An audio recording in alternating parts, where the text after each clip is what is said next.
News. గద్వాలలో Tejeshwar హత్య కేసులో సంచలనాలు బయటకొస్తున్నాయి. తేజేశ్వర్ ను చంపి మృతదేహాన్ని మాయం చేసేందుకు ఐశ్వర్య తిరుమలరావు స్కెచ్ వేశారు. తేజేశ్వర్ మృతదేహాన్ని కర్నూలు శివార్లలోని ఓ రియల్ ఎస్టేట్ వెంచర్లో పూడ్చాలని ప్రయత్నించారు. అయితే తేజేశ్వర్ హత్యకు నగేష్, పరశురాం, రాజు అనే ముగ్గురికి తిరుమలరావు 2 లక్షల రూపాయలు సుపారీ ఇచ్చాడు. పని పూర్తయ్యాక లద్దాఖ్ పారిపోవాలని తిరుమలరావు, ఐశ్వర్య ప్లాన్ చేసుకున్నారు. అక్కడే సహజీవనం చేయాలనుకున్నారు. లద్దాఖ్ లో సెటిల్ అవ్వడానికి బ్యాంకు నుంచి తిరుమలరావు దాదాపు 20 లక్షల లోన్ కూడా తీసుకున్నాడు. తేజస్విని చంపేశాక మృతదేహాన్ని కారులో కర్నూలు తీసుకెళ్లి తిరుమలరావుకు చూపించింది సుపారీ గ్యాంగ్.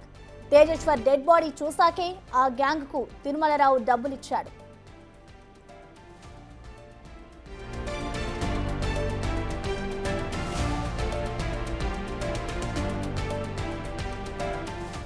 హత్య సమయంలో కారు ముందు సీట్లో తేజేశ్వర్ కూర్చొని ఉండగా వెనుక నుంచి అతని మెడ పట్టుకుని గొంతు కోశాడు పరమేశ్వర్. ఆ తర్వాత డ్రైవర్ సీట్లో ఉన్న నగేష్ తేజేశ్వర్ పొట్టలో కత్తితో పొడిచాడు.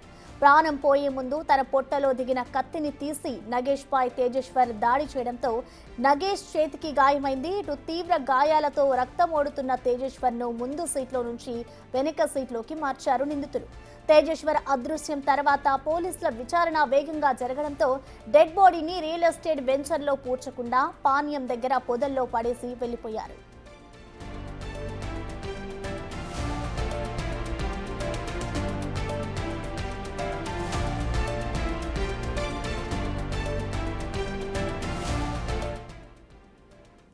దీనికి సంబంధించిన పూర్తి లేటెస్ట్ డీటెయిల్స్ అందించేందుకు మా ఎగ్జిక్యూటివ్ ఎడిటర్ అశోక్ లైవ్ లో అందుబాటులో ఉన్నారు. అశోక్, మనం చూస్తున్నాం ఇటు గద్వాలలో ఏదైతే తేజేశ్వర్ కి సంబంధించిన హత్య జరిగిందో, హత్యకు సంబంధించి రోజుకి ఒక్కొక్క విషయాలు అనేది బయటకు వస్తూ ఉన్నాయి. సో లేటెస్ట్ గా దీనికి సంబంధించి అసలు పోలీసులు ఏం చెప్తున్నారు? ఇవాళ సాయంత్రం కానీ రేపు ఉదయం కానీ ఈ హత్య కేసు మిస్టరీ వీడిపోయే అవకాశం ఉంటుంది. నిందితుల్ని మీడియా ముందు హాజరుపరిచే అవకాశం ఉంటుంది. చాలా సెన్సిటివ్ ఇష్యూ కావటం, ఒక సెన్సేషన్ కావటం, అంటే మేఘాలయ హనీమూన్ మర్డర్ తర్వాత ఆ స్థాయిలో సెన్సేషన్ అయిన నేపథ్యంలో పోలీసులు కూడా చాలా జాగ్రత్తగా డీల్ చేస్తూ ఉన్నారు. పర్టికులర్గా గద్వాల పోలీసులు, గద్వాల ఎస్పీ శ్రీనివాస్ గారి ఆధ్వర్యంలో ఇన్వెస్టిగేషన్ చాలా చాలా సీరియస్గా సాగుతుంది. ఒక సెన్సేషన్ని బ్రేక్ చేయబోతున్నారు పోలీసులు. బహుశా సాయంత్రం లోపే ప్రెస్ మీట్ పెట్టే అవకాశం ఉంది. ప్రస్తుతం తిరుమల కోసం గాలిస్తూ ఉన్నారు. తిరుమల లొకేషన్ కూడా దొరికింది. సో మరి కాసేపట్లో అతను హైదరాబాద్లో పిక్ చేసే అవకాశం ఉంటుంది. అయితే పోలీసుల ఇంట్రాగేషన్లో, ఇన్వెస్టిగేషన్లో తెలిసిన కొన్ని అంశాలు చూస్తే నిజంగా మైండ్ బ్లాంక్ అయిపోతుంది. అంటే ఒక మనిషి ఎందుకు చంపాలనుకుంటారు, ఎందుకు చంపుతారు, చంపిన తర్వాత ఎలా తప్పించుకుంటారు అనేది అసలు ఊహిస్తేనే భయంకరంగా ఉంది ఈ కేసులో.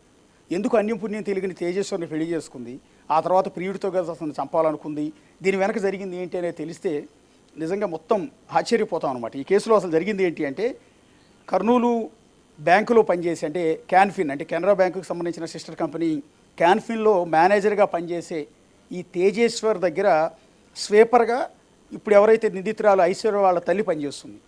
అలా వాడు తేజేశ్వర్ అనే వ్యక్తి ఉమనైజర్, విపరీతమైన సెక్స్ పిచ్చి, ఎవరిని వదిలిపెట్టే అవకాశం లేదు. ఆఖరి కర్రకి చీర కట్టినా కూడా వదిలిపెట్ట నేచర్ తేజేశ్వర్ అతనిది, ఏదైతే బ్యాంకు మేనేజర్ తిరుమలది. సో అతని దగ్గర స్వీపర్గా పనిచేస్తున్న తల్లి, ఈ ఐశ్వర్య తల్లిని మొదట వల్లో వేసుకున్నాడో బొట్టలో వేసుకున్నాడో, మొత్తం మీద వాళ్ళిద్దరి మధ్య అక్రమ సంబంధం కంటిన్యూ అవుతుంది. అదే క్రమంలో స్వీపర్గా పనిచేస్తున్న ఆమె సెలవు పెట్టినప్పుడు ఆమె కూతురు అయిన ఐశ్వర్య, ఈ అమ్మాయి 10th క్లాస్ వరకే చదువుకుంది, కానీ విపరీతమైన పరిచయాలు, సో సోషల్ మీడియాలో విపరీతమైన పరిచయాలు. ఈ పరిచయాలతోనే ఆమె తల్లి లేనప్పుడు ఆ బ్యాంకులో స్వీపర్గా పనికి వెళ్ళేది. అలా వెళ్ళిన సందర్భంలో ఈ తిరుమల కన్ను అమ్మాయి మీద కూడా పడింది. సో ఆమె కూడా ఆ నేచర్ ఉంది కాబట్టి ఇద్దరు కమిట్ అయ్యారు. సో అటు తల్లితోనూ ఇటు కూతురుతోనూ ఇద్దరితోనూ కూడా ఇల్లీగల్ ఎఫ్ఐఆర్ కంటిన్యూ అవుతోంది తిరుమలకి. ఇదే క్రమంలో ఏదైతే తన కూతురు ఐశ్వర్యకి బహుశా ఇద్దరితోనూ అక్రమ సంబంధం చేయటం ఆ తల్లికి నచ్చలేదు. అందువల్ల కూతురికి పెళ్లి చేయాలని అనుకున్న క్రమంలోనే ఒక సంబంధం చూసింది. సో ఇప్పుడు తేజేశ్వర్ ఫ్యామిలీ వీళ్ళు వెళ్ళి అమ్మాయిని చూసి వచ్చారు. అమ్మాయి బాగుంది, యాక్టివ్గా ఉంది, సో మనకి మంచి సంబంధం అన్నట్టుగా, వీళ్ళు తండ్రి లేని ఆడపిల్ల అన్న ఉద్దేశంతో వీళ్ళు కట్నం లేకపోయినా కూడా పెళ్లి ఖర్చులన్నీ తామే భరించి పెళ్లి చేసుకునేలా ఒప్పందం చేసుకున్నారు. సో ఎంగేజ్మెంట్ అయిపోయింది. ఫిబ్రవరిలో పెళ్లి జరగాల్సి ఉంది. సో ఆ పెళ్లి కరెక్ట్గా 13వ తేదీ పెళ్ళి అనగా 3 రోజుల ముందు ఈ అమ్మాయి ఈ బ్యాంక్ మేనేజర్ తిరుమలతో పారిపోయింది. పారిపోయి ఒక 5 రోజుల తర్వాత మళ్ళీ రిటర్న్ వచ్చింది. రిటర్న్ వచ్చిన తర్వాత మళ్ళీ ఇతన్ని ట్రాప్ చేసి తేజేశ్వరిని నువ్వు లేకపోతే నేను బతకలేను, నేను నిన్ను మోసం చేశాను, నేను వాడి మాటలు నమ్మి ఎక్కడికో వెళ్ళాను, ఇలా చేశాను అలా చేశాను, నువ్వే నా ప్రాణం అని రకరకాలుగా అతన్ని వేధించి ట్రాప్లోకి లాగి చివరికి పెళ్లికి ఒప్పించింది. అయితే ఈ ఒకసారి లేచి వెళ్ళిపోయిన అమ్మాయిని మళ్ళీ అట్లా పెళ్లి చేసుకుంటామని ఫ్యామిలీ మెంబర్స్ యాక్సెప్ట్ చేయకపోయినా కూడా ఇతను సింగిల్గానే అరేంజ్మెంట్స్ అన్నీ కూడా చేసుకుని పాపం తేజేశ్వర ఆమెను పెళ్లి చేసుకున్నాడు ఇక్కడే బీచ్పల్లి టెంపుల్లో. ఇదంతా అందరికీ తెలిసిందే. తర్వాత ఇక్కడ అసలు విషయం బయటకు వచ్చింది. ఏదైతే సెక్స్ పిచ్ ఉన్న ఈ తిరుమల్ ఈ అమ్మాయిని వదులుకోలేకపోయాడు. నువ్వు ఎట్టి పరిస్థితుల్లో నాకు కావాలన్నాడు. ఎందుకంటే ఈమె ఆల్రెడీ ఒకసారి అతనితో లేచి వెళ్ళిపోయింది. ఆ లేచి వెళ్ళిపోయిన సందర్భంలో మొదటి ప్లాన్ ఏంటంటే, నువ్వు నన్ను ఎట్లా పెళ్లి చేసుకుంటావు నేను ప్రశ్నిస్తే నా భార్యను చంపేస్తాను, ఆమెతో నా సెక్స్ లైఫ్ సరిగా లేదు, సో నేను అనుకున్నట్టుగా ఆమె కోఆపరేట్ చేయట్లేదు, కాబట్టి ఆమెతో నాకు పిల్లలు కూడా లేరు, కాబట్టి ఆమెను ఎలిమినేట్ చేసేస్తానంటే ఆమెను చంపేద్దాం, నా భార్యను చంపేద్దాం. మొదట వాస్తవానికి అసలు తేజస్సుని హత్య చేయాలన్న ప్లాన్ కాదు, తన భార్య బ్యాంకు మేనేజర్ తిరుమల భార్యను చంపేయాలి అని. ఎందుకంటే ఆమెతో ఇతనికి సెక్స్ లైఫ్ సరిగా లేదు అని. సో ఈమెకు అలవాటు పడ్డ ఈ తల్లి కూతుళ్ళు ఇద్దరికి అలవాటు పడ్డ తిరుమల తన భార్యనే చంపేయాలనుకున్నాడు. చంపేయాలనుకుని సుపారీ గ్యాంగ్కి కాంట్రాక్ట్ ఇచ్చాడు చంపేయాలని. ఆమెను చంపేయడానికి స్కెచ్ అంతా నడుస్తున్న తరుణంలోనే ఈ అమ్మాయి పెళ్లికి ముందు ఇతనితో లేచి వచ్చేసిన సందర్భంలో వీళ్ళిద్దరి మధ్య గొడవ అయింది. సో ముందు నీ భార్యను చంపిన తర్వాత ఆ తర్వాత నన్ను పెళ్లి చేసుకోమని ఈమె డిమాండ్ పెట్టింది. ఆ తర్వాత అనుకున్న ప్రకారం భార్యని చంపలేకపోయారు కొన్ని కారణాల వల్ల. ఈ నేపథ్యంలో మళ్ళీ ఈమె తిరిగి రావటం, ఆ తర్వాత తేజేశ్వరిని ఒప్పించి తేజేశ్వరితో పెళ్లి చేసుకోవటం, ఈమె అత్తవారింటికి రావటం, ఇవన్నీ జరిగినాయి. ఇలా జరిగిన సందర్భంలోనే తిరుమల్ ఈమెతో ఎఫ్ఐఆర్ కంటిన్యూ చేస్తూనే ఉన్నాడు. పెళ్ళి అయిన తర్వాత కూడా కంటిన్యూ చేస్తూనే ఉన్నాడు.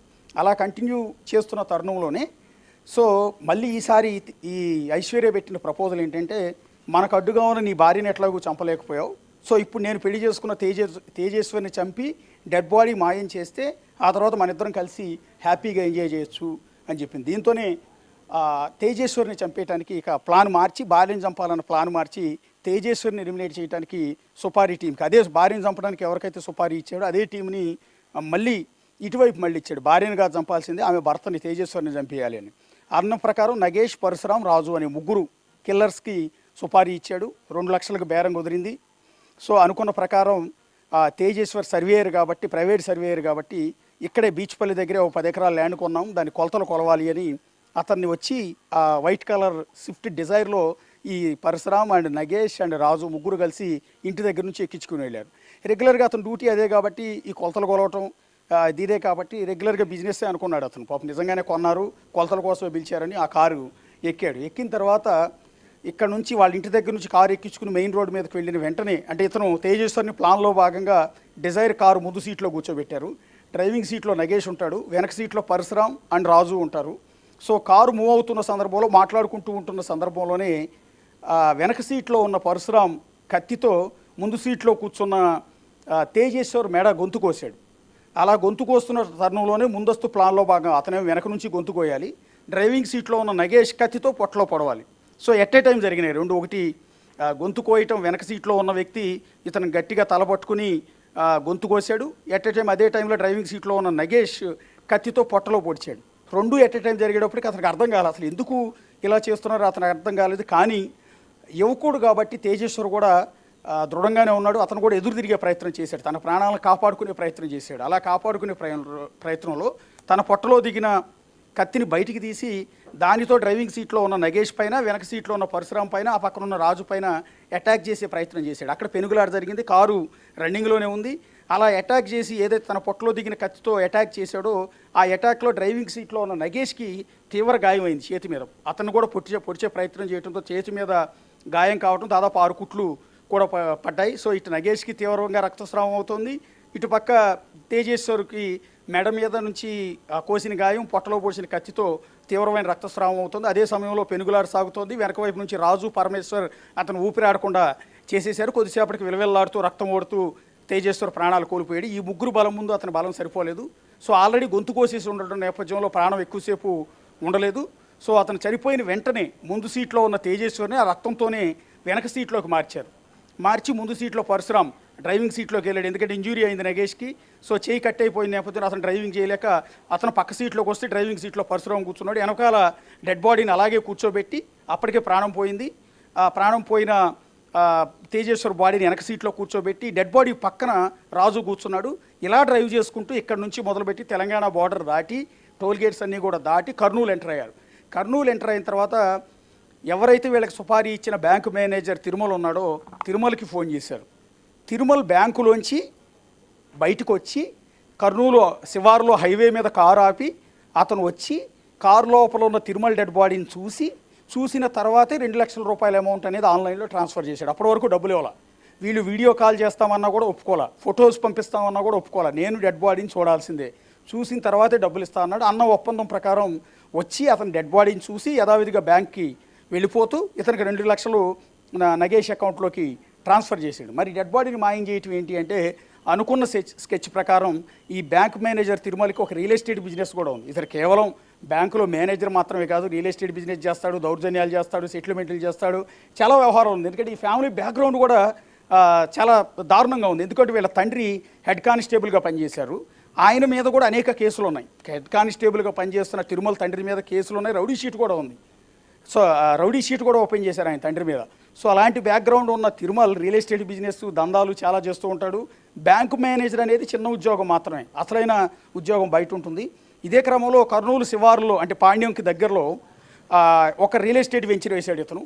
ఆ రియల్ ఎస్టేట్ వెంచర్లో తేజేశ్వర్ బాడీని తీసుకెళ్ళి అక్కడే మట్టిలో పూడ్చేయమని చెప్పాడు. అలా పూర్తి చేస్తే ఇది సొంత రియల్ ఎస్టేట్ వెంచర్ కాబట్టి ఎప్పటికీ కూడా బయటకు వచ్చే అవకాశం లేదు, ఎప్పటికీ హత్య జరిగిన విషయం కూడా తెలిసే అవకాశం లేదు.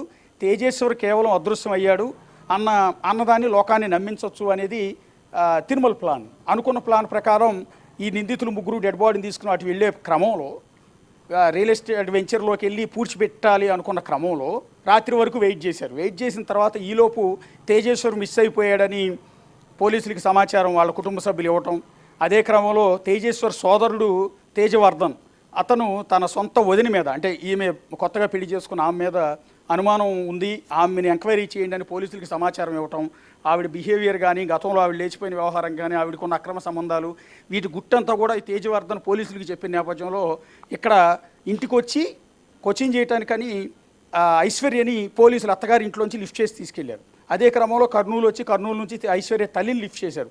ఇవన్నీ హడావుడి జరుగుతుంది. పోలీస్ టీములు మొత్తాన్ని కూడా అలర్ట్ చేశారు, అటు కర్నూలు పోలీసులను అలర్ట్ చేశారు. ఇదంతా హడావుడి జరుగుతున్న నేపథ్యంలో వీళ్ళకి భయం పట్టుకుని రియల్ ఎస్టేట్ వెంచర్లోకి తీసుకెళ్లి పూడ్చిపెడితే దొరికిపోతామన్న భయంతో అలాగే పాండ్యం దగ్గరికి వెళ్ళి అక్కడ ఒక చెరువు జమ్ములో డెడ్ బాడీని పడేసి వచ్చేసారు. వీళ్ళ ప్లాన్ ఏంటంటే ఆ జమ్ము వైపు మనుషులు ఎవరు కూడా వెళ్ళే అవకాశం లేదు, ఆ బాడీని ఐడెంటిఫై చేసే అవకాశం లేదు.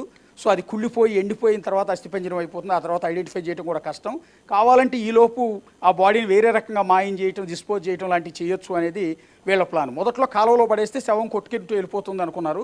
తీరా చూస్తే ఆ పాండ్యం కాలువలో నీళ్లు తక్కువగా ఉండటంతో బాడీ కొట్టుకెళ్లే అవకాశం లేదన్న ఉద్దేశంతో ఆ చెరువు పక్కన జమ్ములో పడేశారు. అందులోనే బాడీ అంతా కూడా కుళ్ళిపోతుంది అన్న ప్లాన్తో వాళ్ళు అక్కడ పడేసి అక్కడి నుంచి పారిపోవటం జరిగింది. ఈలోపే బాడీని పోలీసులు ఐడెంటిఫై చేయటం, బాడీ మామూలుగా అయితే అప్పటికే 5-6 రోజులు అయిపోవడంతో పూర్తిగా కుళ్ళిపోయింది. నీళ్లలో ఉండటం వల్ల కుళ్ళిపోయి ఆ పురుగులు కూడా పట్టేస్తున్న దశలో ముఖం అసలు గుర్తుపట్టలేరు ఎవరు కూడా. కానీ ఫ్యామిలీ మెంబర్స్కి ఆల్రెడీ కంప్లైంట్ ఇచ్చారు, మిస్సింగ్ కేసు, ఎక్కడెక్కడికి వెళ్ళాడు ఏంటి, అతని సెల్ ఫోను లాస్ట్ టైం ఏ లొకేషన్లో స్విచ్ ఆఫ్ అయ్యి ఉంది, ఎవరు వచ్చి ఇంటికి వచ్చి తీసుకెళ్లారు, ఇవన్నీ ఎంక్వైరీ చేస్తున్న కోణంలో పలానా నగేష్ అండ్ పరశురామ్ అండ్ రాజు వీళ్ళు కారులో ఎక్కించుకెళ్ళినట్టు, అది కూడా వైట్ కలర్ స్విఫ్ట్ కారులో తీసుకెళ్ళినట్టు, ఎల్లో ప్లేట్తో ఉన్న కారులో ఈ దగ్గరలో ఉన్న అంటే ఈ బీచ్పల్లి దగ్గరలో ఉన్న ఈ బార్డర్ దగ్గర ఉన్న టోల్గేట్ ఏదైతే ఉందో ఆ టోల్గేట్లో పోలీసులు ఐడెంటిఫై చేసి ఆ కారు పలానా నగేష్ అనే వ్యక్తిదని తేల్చి వాళ్ళ కోసం గాలింపు మొదలుపెట్టిన సందర్భంలోనే ఇతని సెల్ ఫోన్ అంటే తేజేశ్వర్ చేతిలో ఉన్న సెల్ ఫోన్